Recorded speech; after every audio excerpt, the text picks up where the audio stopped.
په کندز کې د لوی اختر را رسیدو په خاطر جدي امنیتي تدابیر نیول شوي دي. په کندز ولایت کې د پولیسو د 808 زون عمومي قماندان لوی پاسوال شیر عزیز کاموال د دې ولایت خلکو ته ډاډ ورکوي چې د افغان ګډو ځواکونو د دې ولایت په بېلابېلو برخو کې د لوی اختر را رسیدو په خاطر جدي امنیتي تدابیر نیولي دي څو د کندز خلک په یوه ارامه فضا کې لوی اختر ونمانځي. ښاغلی کاموال زیاتوي چې د تیر کال د میزان د میاشتې پیښه به بیا ځل په کندز کې تکرار نشي. ما پلان تدابیر مشخص به قماندان های ولایت هدایت دادیم که مساجد خصوصا عیدگاه ها در شهر و در ولسوالی ها در اونجا تدابیر مشخص خصوصا در جاهایی که تجمع مردم در اونجا زیادتر است باید یا تدابیر مشخص خود اتخاذ بکنند تا مردم ما در یک فضای آرام صمیمیت و مراسمی د خود سپری بکنند. نوموړی د کندز اوسیدونکو څخه غواړي چې د ښه او ټینګ امنیت په خاطر له امنیتي ځواکونو سره همکاري وکړي څو په دې ولایت کې د وسلوالو طالبانو ټول پلانونه شنډ شي.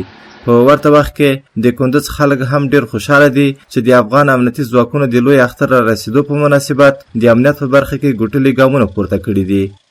ما محمد صبور است، باشنده ولایت کندز هستیم. دیگه اردوی ملی که فعلا در اینجا موقعیت دارند در این ساحه بندر ما دیگه انشالله در اینجا امنیت کاملا تامین است. بلخوا په دې ولایت کې د افغان امنیتي ځواکونه هم د کندز اوسیدونکو ته ډاډ ورکوي چې دوی د لوی اختر د را رسیدو په هدف کلک امنیتي تدابیر نیولي دي څو خلک وکولی شي په ښه توګه د اختر شپې او ورځې ونمانځي. سرباز محمد انور یم د 118 ترخیر په امن دیوان عمري کاندار نن دغلته موږ په کندز ولایت کې خپلې وظیفې ته دوام ورکوو غواړو چې د کندز شریفه ولس په خپله کورونو کې په خپله فضا کې ښه زندګي په وخت ډېر زیات سړی د خپلو اولادونو د خپلو کورونو سره د دې په خاطر باندې موږ ورته راغلي. موږ خپله چې دی اوس انشاءالله چې کور ته نه ځو د خلکو د امنیت دپاره راوتي یو دلته د وطن ساتنه کوو او دا انشاءالله چې د اختر موږ دغه خلکو ته کندوز خلکو ته اطمینان ورکوو چې باید ښه په ارامه ښه په خوشحالۍ ژوند سره تېر کړي. موږ شپه ورځ د دوی په خدمت کې یو.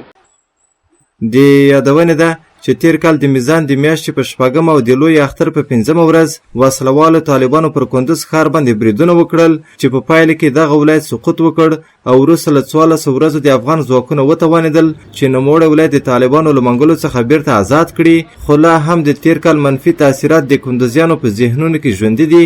بل پلو بیا د کندز سیمه ییز چارواکي د دې ولایت خلکو ته ډاډ ورکوي چې په دې ولایت کې به بیا ځل د تیر کال پیښه تکرار نشي. اجمل آریان، آزادی رادیو، کندز.